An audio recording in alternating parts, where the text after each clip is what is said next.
cái channel lâu anh truyền tu tên giờ vai chúng làm thu có sợi à tu trùm chu Margaret là Isaka đor thar kan lâu anh hawang à đor thar thatak mấy anh này thom nó đor chu ti rualin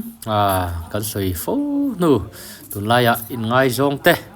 nghe in này mấy tuần kan ti dong nghe tiếng mila riêng đor thar hong te po nom về ta dấu dấu mấy à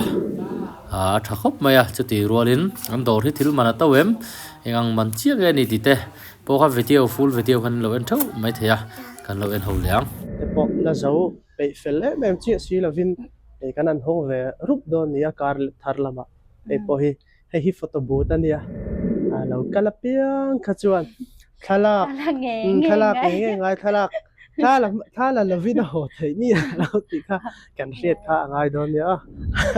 to da hian section lampang le enge sportwear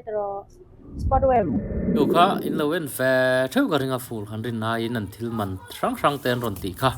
a to lo ka thi ria men thil man hi tu lai chon dor hi thil man hi to tak hi tama dor to lu tu thil man to lu tu ki chi to lo chu ai chuan in to si lo hian in ral deuh zung na hi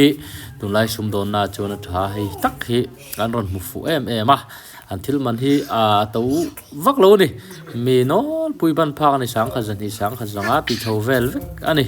tlema thin tlang deuh tan po va dor ve ngei du po vakal po in dor thei ngei tur thil man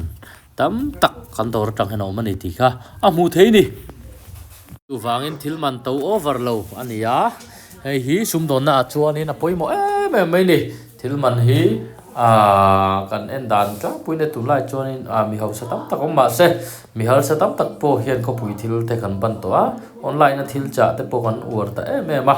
ta hin nge poimo ti chen klom si thave tho si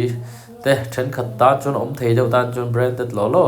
tha tak to tak po an tu anom tho mai ro chu sum don na chuan middle class kan te do mi ke ma din mun thawak lo te le din mun sang tak te ban pha ka ti thiam ka ngai ni chu wang din mun sang tak te tan chi dor sum don na chuan sum don na lok ani thei lo hei hin mu chiang ma chu wang in an man po hi to chuak lo ni ti kha ka soi du po ani chana lo thin du che za fai chung lom thu ron soi ha le have it